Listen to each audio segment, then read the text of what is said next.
Okay, so as I mentioned, my name is Lara Henderson, and I'm a member of faculty here at UMass Dartmouth. I teach in graphic design and also the foundations department, and I'm also the head of a newish concentration called integrated studio arts.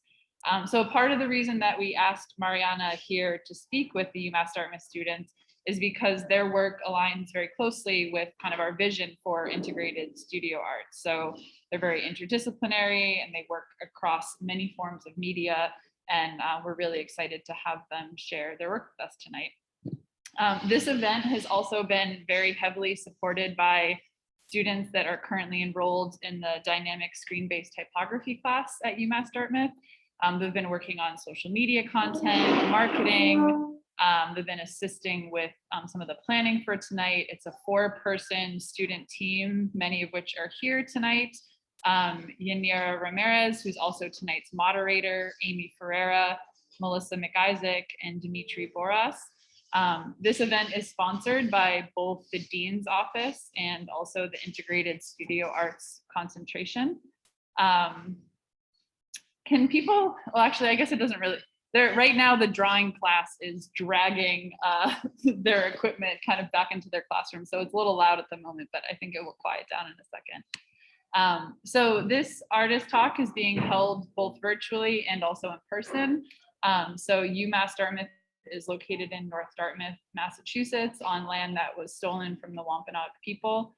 UMass Dartmouth is taking steps to improve its educational offerings on Indigenous history, including a new course that's going to be this summer that's doing an archaeological dig on campus. So they are looking for artists and visual communicators to be part of that team. So reach out to me if you are interested and I can connect you with the instructor. And I mentioned Yanira Ramirez a minute ago as someone that's been helping out in supporting tonight's event. And we're also really lucky to have Yanira as tonight's moderator. So she's a very passionate senior graphic design major who's about to complete her degree this spring. She was the designer of the post that was shared on screen just a minute ago, that was shared to CVPA's Instagram account and also the CVPA website. So I'm going to hand it over to Yanira. Thank you very much. Hello, everyone. Good afternoon, and thank you for having me. I'm thrilled to be part of the team putting together this Fine Artist Talk campaign. To talk a little bit about myself, my name is Yanira. I am from Puerto Rico. I am a wife, a mother of 3 wonderful children, and a graphic designer. I am also a singer at my church and volunteer as their graphic designer. This is my last semester here at UMass Dartmouth. I am a person who struggled with low vision impairment. My experience here at UMass has been interesting and exciting. Being a graphic designer student, having a disability, and at the same time a full-time mother, it's a big challenge, but I can also say it's not impossible. I will continue to give the best of myself. It is challenging, yes, but there is nothing quite like it when you can pull it off and make it look decent by putting in your best effort, dedication, love of art, and simple, unabashed will. I have to say, I am grateful for all my professors here at UMass Dartmouth. Professors, I can mention all of them that are here, like Professor Lara Henderson, Professor Laura, Professor Pamela, who were my professors here. Words are powerless to express my gratitude. Laura, she has not only been so supportive in this class, but also has that passion, dedication, and patience to teach. Thank you for your amazing lecture and feedback, and I'm very thankful for that. It is because of your support that I am actually standing here giving this speech. So yeah, thank you so much. Today, I have the privilege to be the moderator of this wonderful artist talk with Mariana Ramos Ortiz.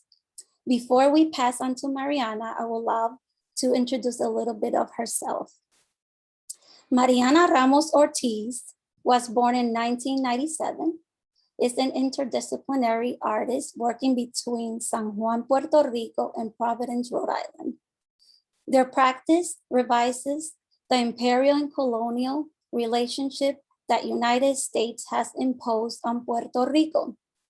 Their recent work articulates relationship between legibility as the remnant of colonialism, play as a tactic for resistance, and how these strategies construct the experience and perceptions of colonial subject and landscape. Ramos Ortiz graduated with a BA from the University of Puerto Rico, Río Piedras in 2019 and received a MFA in 2021 from the Rhode Island School of Design. They have been featured in exhibitions of Brown University, RISD Museum, Latela Curatorial, University of Arizona Poetry Center, Utah State University, Atlantic Center for the Arts, Plataforma Caníbal, WaterFire Arts Center, Guatibirí Gallery, among others. Ramos Ortiz is currently a 2021-2022 Kala Art Institute Fellow.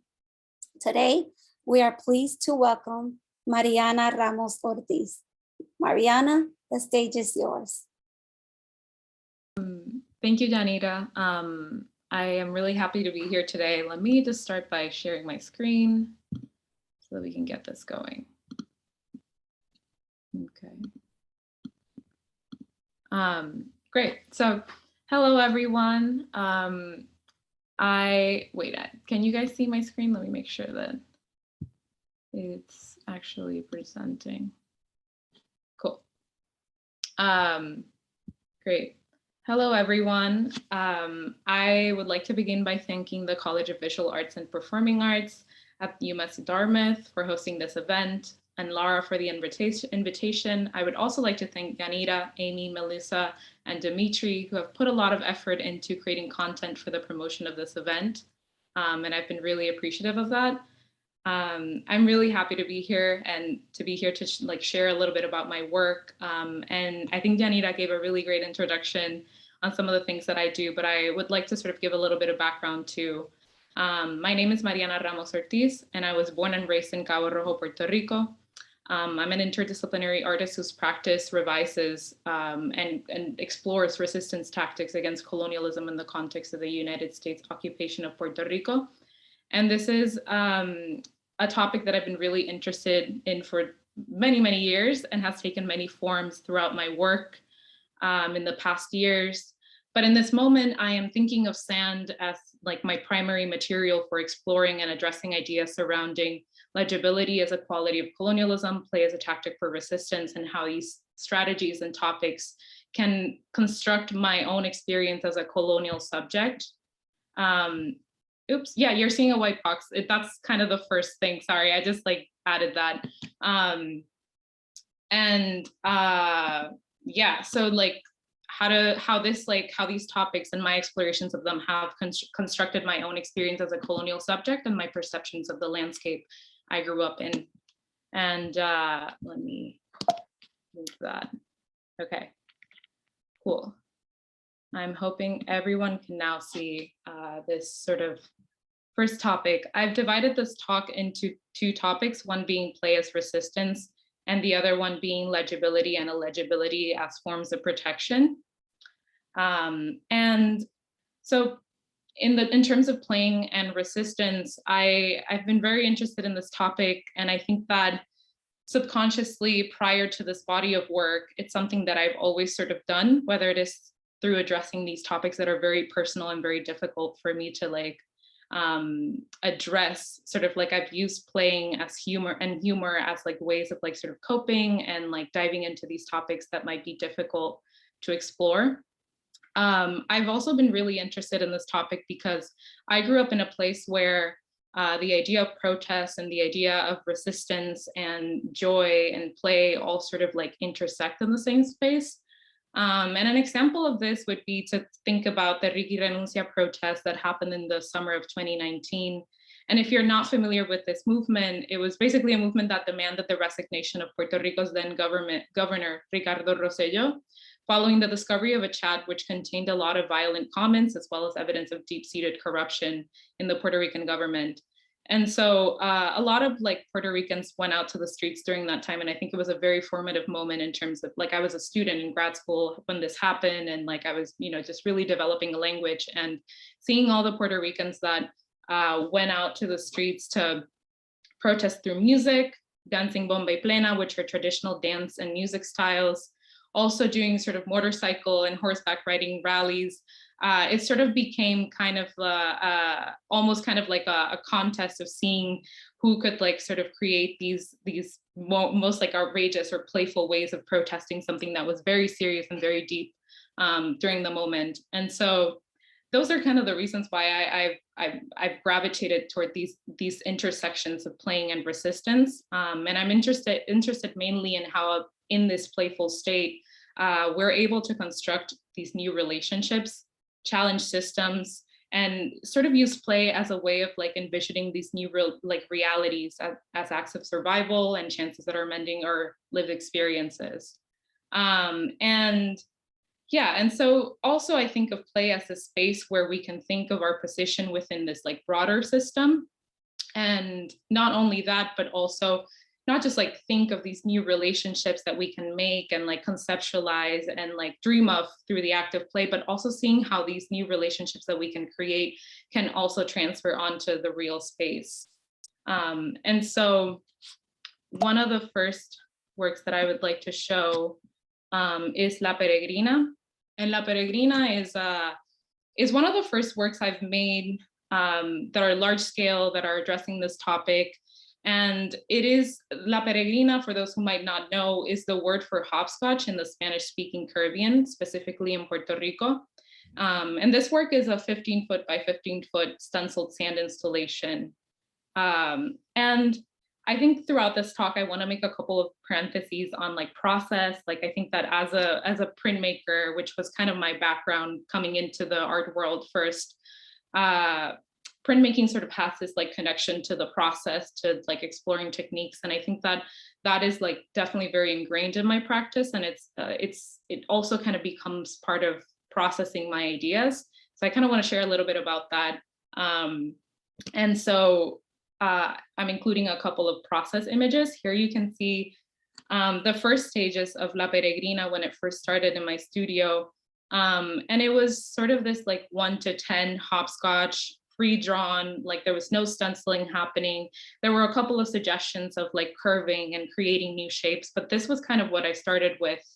And I was interested mainly in using hopscotch as the main game because of its globalized nature, in the way that many of us sort of grew up playing this game. Many of us know how to play hopscotch, and we don't necessarily question how this game operates, and we're just sort of okay, we see this recognizable system and we just suddenly act upon it. And so I was really interested in that connection of almost kind of this natural game that we all know. I was also interested in how with hopscotch, it's a game that doesn't require much to be able to play. I used to play it with just a rock, and the same rock that I would use to scratch on the floor and draw out this structure I would use as the marker to throw in and play. And so I was kind of really interested in how that probably intersects with class, and sort of how it's this game that not only is globalized, but it's also kind of quite accessible to play for a lot of people. And so those were kind of my first initial ideas to oh, I really like this game. How do I how do I add more to it? And so that's when I was oh, I'm really interested in drawing this with sand as a way to contextualize where the game is taking place. And I know that sand exists in so many spaces, but at least in my practice and seeing this piece as kind of a wide range or a body, just one piece of a body of work, I was interested in using sand as a way to contextualize that this game or this journey or this topic that I'm talking about is maybe more closely to the Caribbean. And then also sand became a way to suggest this like idea of malleability, of shifting and blurring as like a possibility to like alter something. And yeah, and so those were kind of like my initial ideas on like creating this hopscotch. And then I was like, you know, I really like the hopscotch. How do I like reflect some of my thoughts and experiences on like traversing this like perpetual journey that might be to live in a US colony? And so that's when I started thinking, and I was like, you know, I want to like highlight the impossibility of this game, or make this game more like irrational, impossible, a game that sort of requires or completely draws you into this idea of like resistance. And so I made the work a lot larger, which is that 15-foot by 15-foot like area. I decided that I didn't want to have a beginning or an end to the hopscotch, that I didn't want like a resting stop. You sort of don't know, other than the numbers, where something starts or where something ends. And usually a hopscotch will have a resting stop. So kind of taking that away creates this like journey that never stops. And I was interested also in the way that like the curved form could like also be this like, you know, like you throw a marker in, but you never have it land within the bounds, or rarely it lands within the bounds because of that curved nature. And so that was also part of that. And then also this idea of like collective action to be able to like undo the piece. And I'll talk more about like the interactiveness of this and kind of what I mean by that. But this idea that many people have to participate to be able to kind of undo this like structure. And so those were a couple of things that I was really interested in. And that's why it sort of didn't end up being this 1 to 10 hopscotch. Like that's why it developed into kind of this circular form. And part of process, this is kind of the first time I installed the piece. It was really exciting. And because you're not able to see the work, I thought it would be interesting to include this video that sort of shows or gives you an idea of how malleable and shiftable and sort of laid on the floor it is, and how impermanent it sort of is.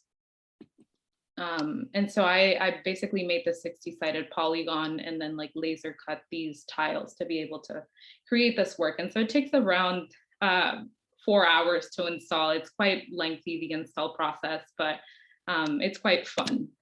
And so, yeah, and so this is La Peregrina. Once it was done, I you know, had the opportunity for a long time to sort of install this in a crit space while I was a grad student, but then I was able to show this at an actual gallery just for the purpose of taking pictures. And so it was really great because I think that's where I kind of got this idea of really wanting people to interact so that this whole process of challenging, defining, reconfiguring these pre-established rules can become a central aspect of the work. And so that's kind of, here are a couple of details of this work that I wanted to show. Great, and so I made this work actually during the peak pandemic time, and was able to produce this and like really thought about the interactiveness of it, but I didn't really have a lot of like options for showing the work. A lot of galleries, a lot of museums, a lot of spaces were not necessarily so interested in terms of showing interactive work, just because of like touching things and all of that. And so, you know, even though this work doesn't really require much touching other than like a couple of quarters, which I'll kind of discuss a little bit further, but yeah, I was kind of stuck with this piece, and I really wanted to like have people interact with it, but didn't necessarily know where to show it until my grad show happened, which I got the opportunity to be able to like show this work and have people interact with it.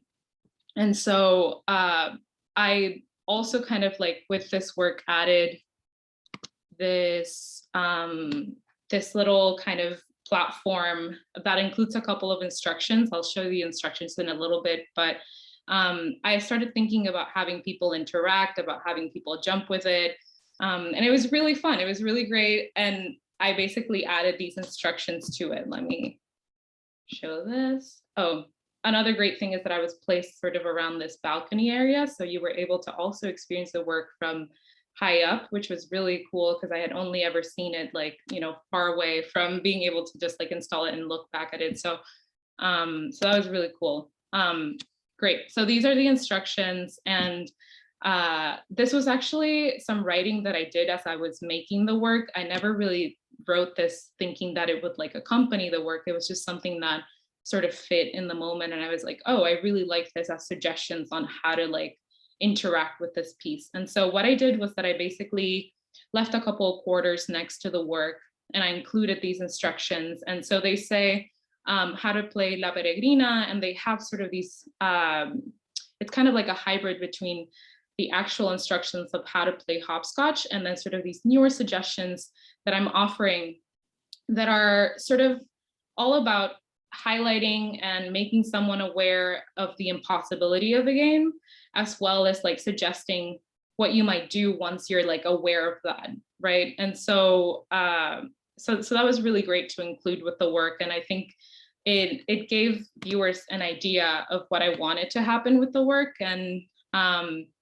it's quite interesting to display interactive work, and not just interactive work, but work that is ephemeral, work that like sort of disappears with the use. And I think that I learned a lot about that process. And this was kind of my first time showing it. And I was like just showing it to the RISD community because that was who the show was only open for the RISD community. So it was only a limited amount of people actually interacting with the work, which I think was really great because I don't think I was like prepared at the moment to like show it to a large audience. I didn't know how people would interact. Most of the people that had seen this work were my thesis advisors. And so having people interact with it and see, and just sort of see how they like would naturally come up to the piece was really exciting. And so I made the work and then I just like sort of left it there. And I didn't want any like friend of mine to just like show everyone that they could like jump on it or anything. I just kind of wanted to see if people would. And eventually people did. It was quite exciting to also see, like I mentioned, it takes a couple of people to be able to undo this piece and to like shift it. And so I personally hadn't even really seen that because it was just mainly me setting up the work and then showing it possibly to like 5 or 6 people at a time during crits. And so having a larger audience interact with it was really fun, to the point where our director of exhibitions, who was curating the show and like just managing the works, one day emailed me and he was like, oh, I saw that someone stepped on the work. I'm so sorry, apologizing. And I basically just like reassured him that the work was actually for that and that I was like super comfortable with that type of interaction, that it was great. And so here are a couple of stills. This is, it includes a little quarter that I had like added to the piece, and a couple of other people left their quarters, which was really good because it could allow others that weren't necessary, to just interact more and have multiple people at the same time too. So that was really great. Here's another close-up shot. And I personally really appreciate how it looks after people jump on it. I was absolutely like not prepared. I didn't know what it would look like after a couple of days. This is kind of mid through the exhibition. And so that was pretty great to be able to see that. And sort of going back to these instructions that happened, I kind of want to add also in terms of process and making my work, I love to like think about these large scale works and make them whenever I have a chance, but then I also accompany that a lot with like writing about the work, as well as thinking of like smaller scale works that can allow me to like process some of the ideas that I kind of want to explore in these like larger scale works that sometimes I might not have the opportunity to like assemble most of the time. And so with these instructions, I also created this work that's called How to Play Hopscotch, a step-by-step guide. And it's an artist book that contains a lot of like the instructions for that you just saw, but kind of in this like artist book form. And again, as a printmaker, I really love artist books. A lot of like my upbringing as a printmaker, as an artist, like was making artist books, whether it was like through like other artists' poetry, my own thoughts, like, it's a really great tool to sort of process some of your ideas. And so I was really interested in kind of playing with type, which is something that I've kind of always liked, playing with type, how to display sort of these ideas in a coherent way. And not just that, but just sort of like exploring these ideas of concept and form, which I really love in the large scale works, but are a whole different thing to explore when you're like making artist books. So I was trying to make this like book that both was kind of like a manual for how to do something that was very playful in its form, and I'll show a little bit of that, but it also included these like stills of the hopscotch, but then it also had like this carousel form, and I wanted it to be pretty simple, kind of like to be able to reproduce it multiple times, shared with people.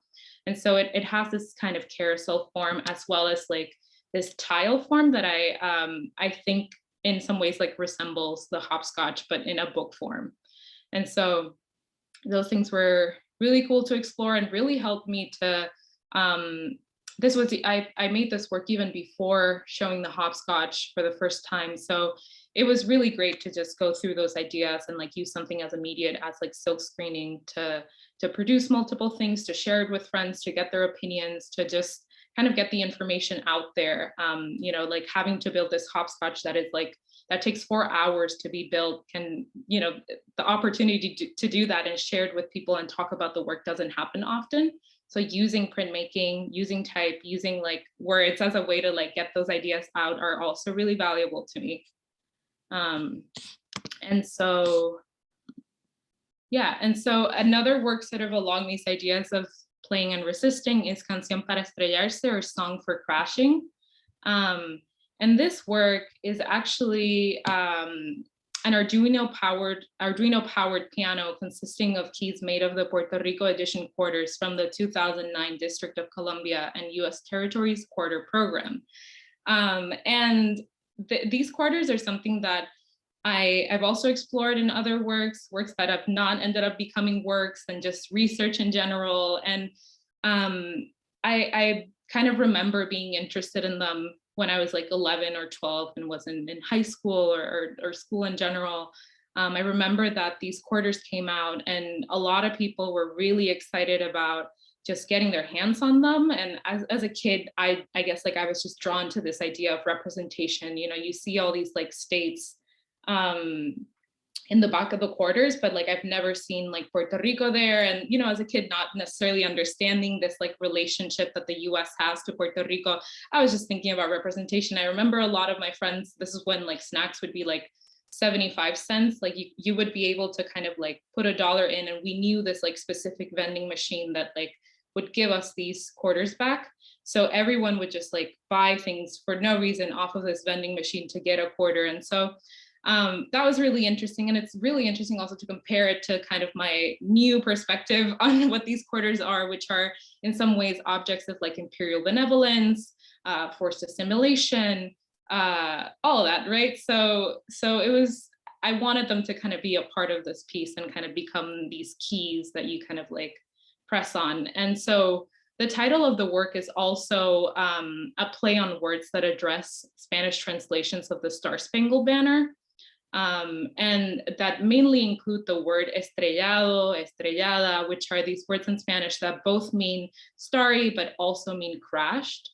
And so playing with this like crashing anthem, or this song for crashing, was kind of a way to get these ideas across. And so here's a little close up of that quarter that I'm talking about. It has these like very specific symbols of la garita, la flor de maga, which are very recognizable for someone who lives in Puerto Rico. And so at the time, again, at the time I was taking this physical computing course, and I was really interested in Arduinos. I was really interested in like specifically piezo buzzers, which is actually that little like black circle that you see there, and they make these very anticlimactic sounds, and I was like really excited about that, and was also excited about making capacitive sensors with quarters, and just like having like interaction again happen with the work. And so I was exploring how kind of this like anticlimactic sounds that the piezo buzzer makes can relate to like the Star Spangled Banner,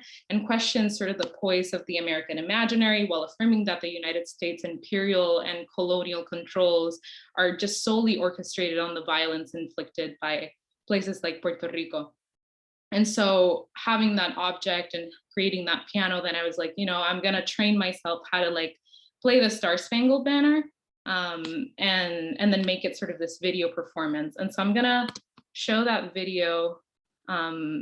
It's just 2 minutes, so I might just like show it all, but actually maybe I should make sure that my audio is playing. Sorry about that. Let me unshare and reshare that. Sorry about that. Here it is. Cool. Okay.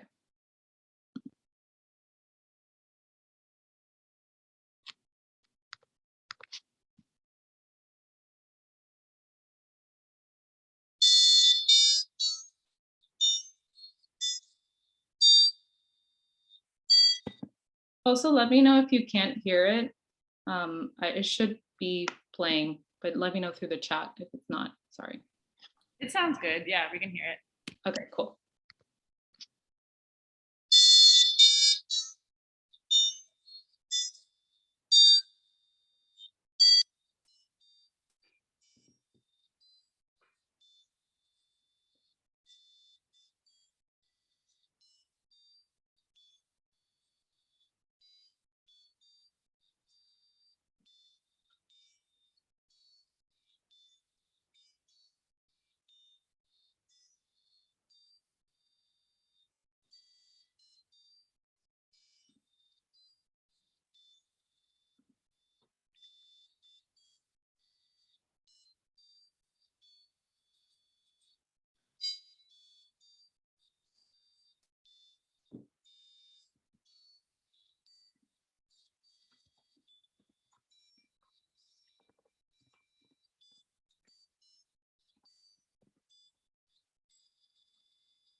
Okay, so Lara was telling me that it went quiet for a tiny bit, but I was hopefully you were able to listen like the beginning of it. But it's just basically me playing the Star Spangled Banner. Let me actually, okay. Which sort of brings me back again. This kind of always happens when I take out the videos. Okay. Oops. Okay, great. And so that sort of brings me again. Oops. Can you see my screen? Sorry about that. It's just the video kind of like pops out. Let me. Yeah, we can see it. Yeah. Okay. Well, it stopped sharing now, but we could see Yeah. it. Sorry about that. It's just my when I stop the video, it sort of like pushes me out of everything, and I wasn't sure you could see it. Great. And so that brings me to kind of like talking a little bit about legibility and illegibility as forms of protection, which is my second topic. And a note on sand is that like I'm interested in sand in the way that it is a material that can suggest occupation, and that is whether through the histories of colonialism and like thinking of it as this like first soil that like whether the Spanish or people from the United States like step on, or thinking of it as also kind of this material that, you go to the beach and it just like slips between your toes and invades like everything, your bag, your shoes and all of that. And so you kind of like, it's expansive. You don't really have control over it in some ways. And it also kind of like retaliates or fights back or even like protects. And so That's kind of one of my interests in thinking of sand, as well as like when thinking, I think it's important also to like highlight that when thinking of these ideas of like legibility and illegibility in the context of the Caribbean, it is important to consider how a space can both be hyper visible or invisible with the sole purpose of like having it be consumed by others. And so those topics in sand, in some way, I think that like sand is a material that can reclaim that agency or determine the legibility or illegibility of a space again through its like activeness and through its qualities such as like shifting and blurring and compacting.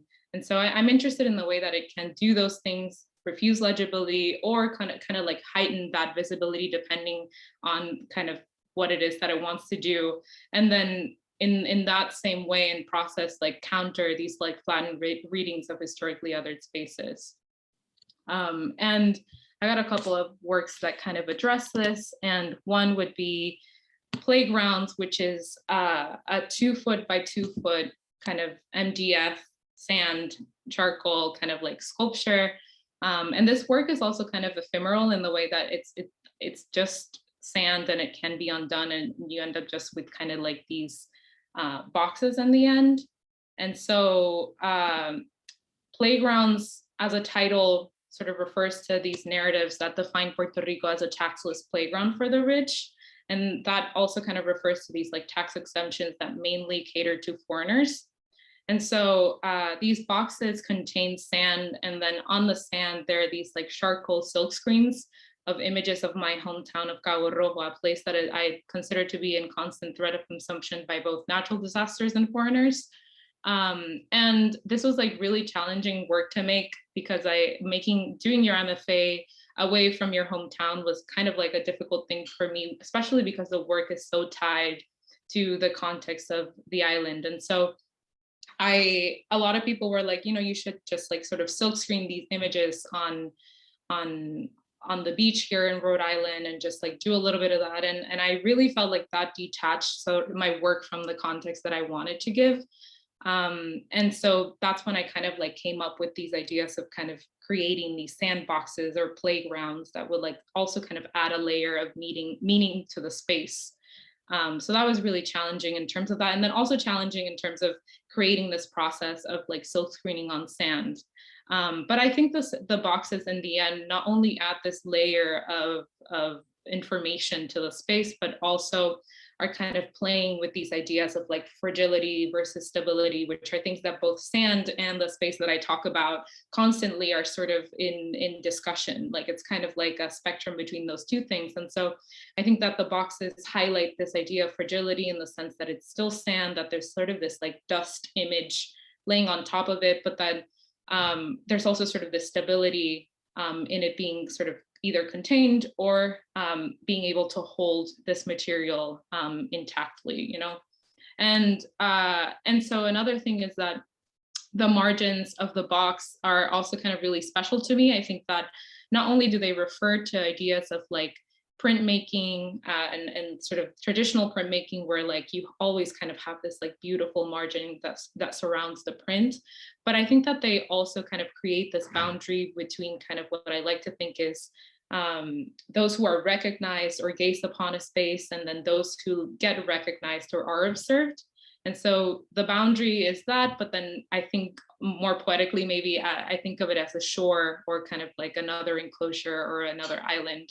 So those are some of the things on that work. And it was really interesting to make that work because I really discovered sort of the possibilities of silk screening on sand, which took me a while. I spent around probably like 2 years on and off trying to like make this process, try to like research how to do this. And eventually it sort of happened for me this year.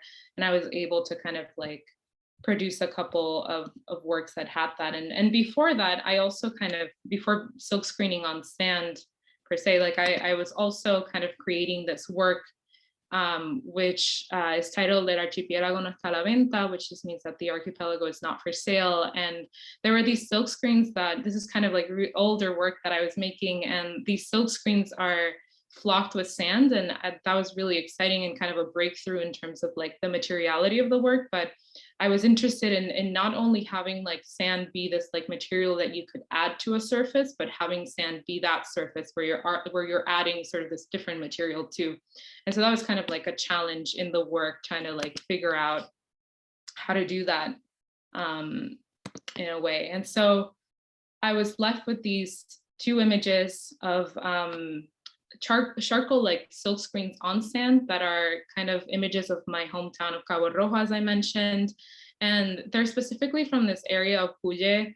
And I really love the coast, and I really love these houses that are kind of in that area, because for me, I think they like resemble almost kind of like mangroves in the way that they're sort of like half on the water, half on the land. Others are just on like the first sort of like first feet of the shore.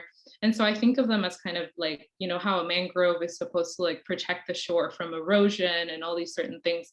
Well, these houses are kind of like those man-made mangroves in a sense. And so I find that really interesting and sort of intersect with these ideas of like protection.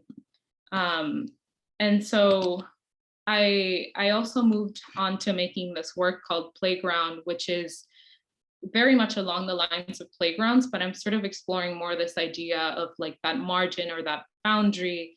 And I noticed that when people were first approaching the other work, there was kind of this intention of leaning over the work, of having to kind of like invade the space to be able to like look at this image because of the margin, because the image is actually just like 7 inches by 7 inches.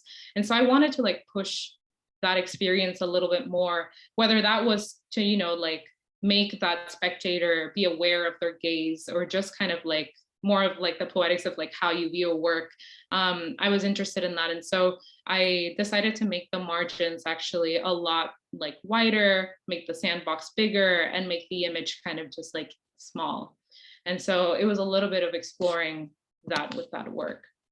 And so here's a little detail of that. And I think in other works, I was like exploring shifting and like blurring as like these forms of protection. And there are a couple of other works that I'll show, but in these one, I think on these ones, I'm thinking more of like compactness and like potentially stability, and how sand can possibly propose a reading of protection that might like help affirm the Caribbean as a space of resistance, despite these readings that again, like both the material and the space hold in terms of like fragility and vulnerability. And so I think of like these projects and sand generally as a material that can challenge and resist those initial readings. And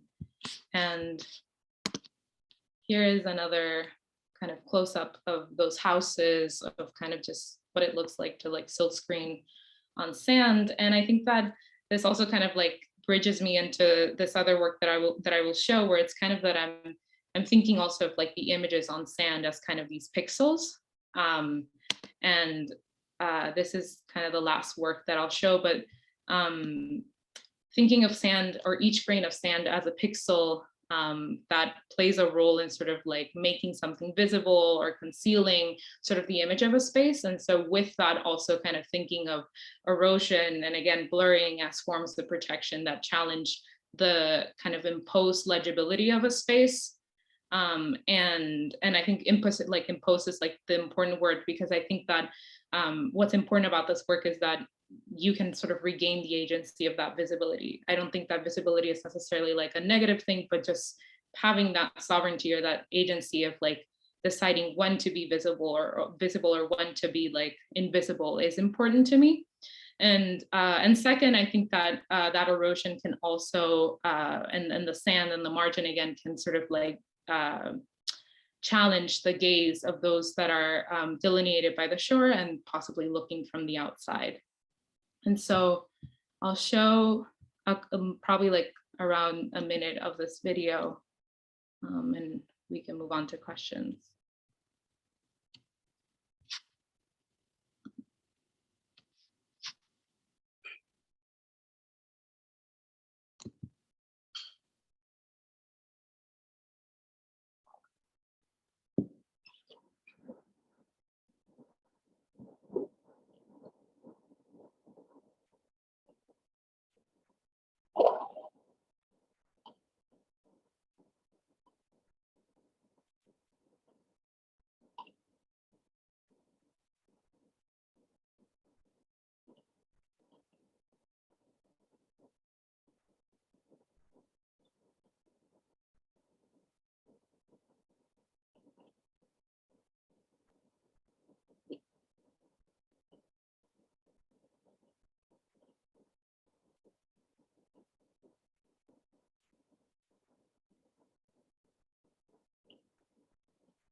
Right. And I really like this video also because I forgot to mention, but I kind of like this kind of landscape shape, like changing and transforming through kind of like the shaking too. So that's also something that I really appreciate about this work. But I'm basically done. Yanira, I can pass it along to you, and I'm going to stop sharing. Thank you, Mariana. This was amazing. Amazing. Now to wrap up, we are open for questions. So anyone who has questions for Mariana to answer, now is that time to ask. You can actually unmute to speak or ask questions. I have the choice, or also type it in the chat. Actually, I can start with the first question. Mariana, are there any new projects you have ahead or maybe thinking of doing? Yeah, I think with those works that I was talking a little bit about the mangroves, I'm kind of interested in sort of exploring that like relationship more. And I spent my last time sort of being in Puerto Rico, which was a couple of months ago. I spent a lot of time just like taking pictures of mangroves and like reading about mangroves and things like that. And I think that I'm really excited to like possibly produce more work that addresses that, as well as like I've been also continuing to explore this idea of like the compactability of sand or the stability of sand, and kind of making these like modular pieces that are essentially just made with sand and bentonite clay, and they just kind of look like sand, but just thinking of these ideas of like world building, as well as like, again, buildings and protection. And so so yeah, I got a couple of works that I am still exploring, but the mangroves are something that I'm really excited about. Great, thank you. So anyone have any other question?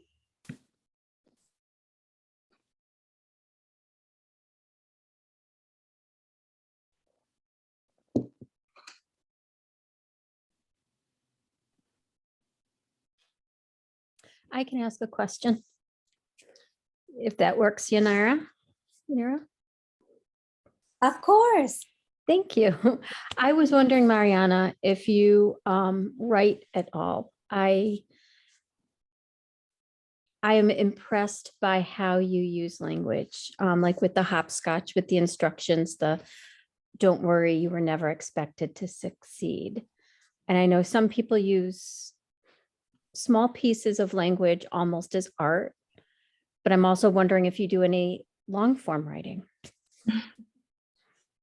Well, I feel like I do a lot of like short writing as ways of like figuring out kind of what I'm trying to do.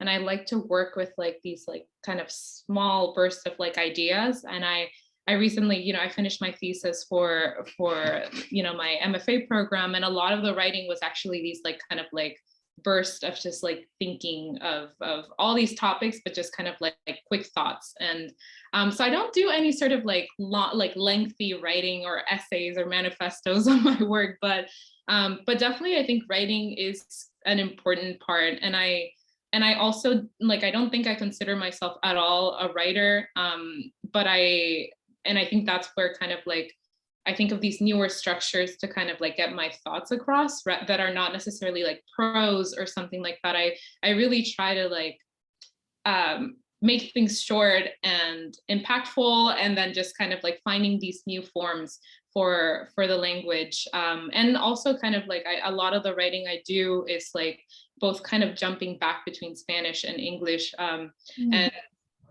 And some words come up in Spanish, others come in English. And so I think that there's kind of also like a research process of like, what I have all these words I could use, which one exactly I want to use. But yeah, I maybe I'll get into it. But for now, just a lot of like short, kind of like playful, disguised writing. Okay. Yeah. Thank you.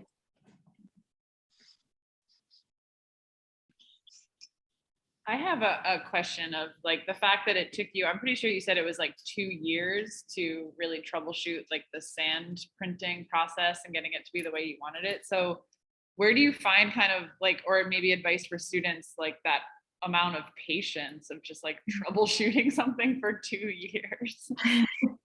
Yeah, I think that of course, like it took me 2 years, and I think that part of it is just like I try not to like just be investing those 2 years on getting that one project to happen. And like I mentioned, like the writing, the making it into a book, the actual processing of like making large scale work, and just like having a lot of like kind of, at least that helps me, kind of having a lot of like projects happening at the same time that have different scales and might not like occur within a year, but those are things that you're thinking about, and potentially when you get the budget, or when you get like the space, or when you get that like the support that you're looking for, eventually making them happening. But just like still dreaming about them is kind of like a something that I feel like gives me a lot of motivation in terms of eventually getting the work to happen. And so while I was like, you know, exploring these ideas of like printing on sand, well, I was like also making all this other work that you're seeing, as well as kind of like smaller explorations along those same topics, like where it was like flocking silk screens with sand, and that was kind of like a different language to that type of like intention that I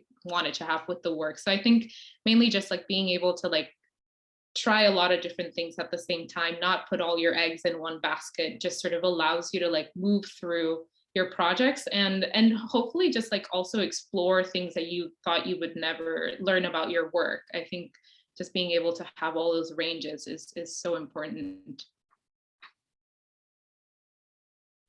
Nice, thank you.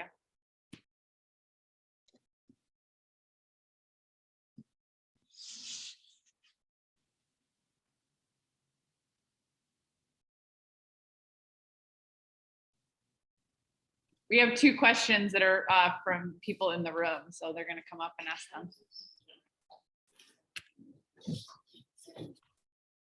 Hello. Does most of your projects consist of sand? I during the past like 2 years, yes. Prior to that, I was making a lot of just print-based work, and I was making a lot of like collagraphs, which are these sort of this printing technique where you use objects to print on paper. So I was printing a lot of clothes, and then using that clothes to kind of create these like clotheslines on murals, basically using like wheat paste after printing things. And so I was doing a lot of that before grad school, and before kind of this body of work that I just presented. So yes, I've done a couple of other things other than sand, but in the past 2 years, I've just like seen so much potential in terms of exploring that I've kind of like just done that for a while. Cool, yeah, thank you. Of course.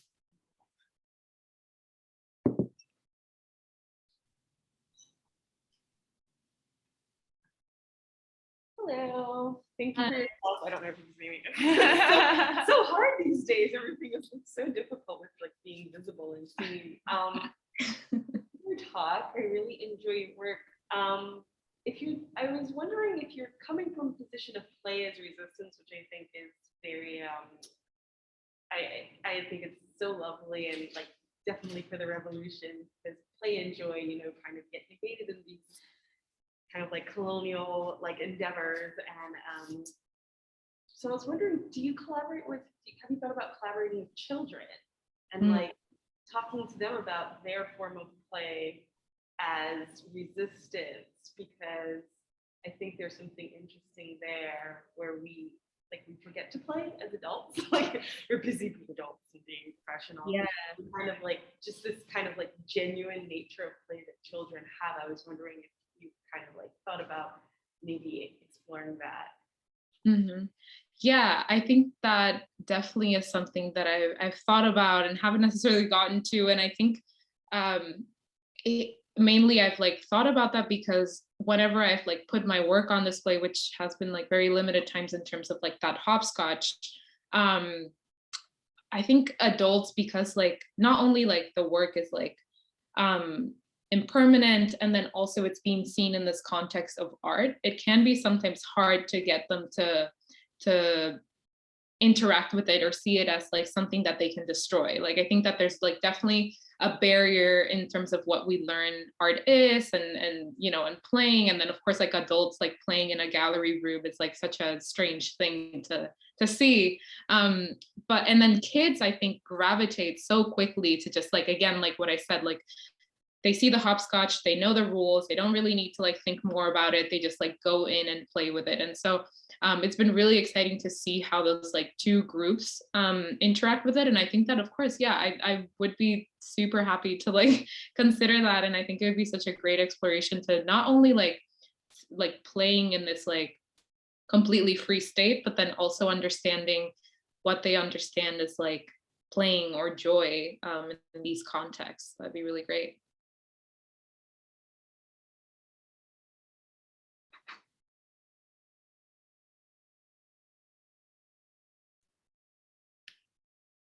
So we maybe have time for maybe one more question, if anyone has one. We're kind of right at the end time at 7, but last questions.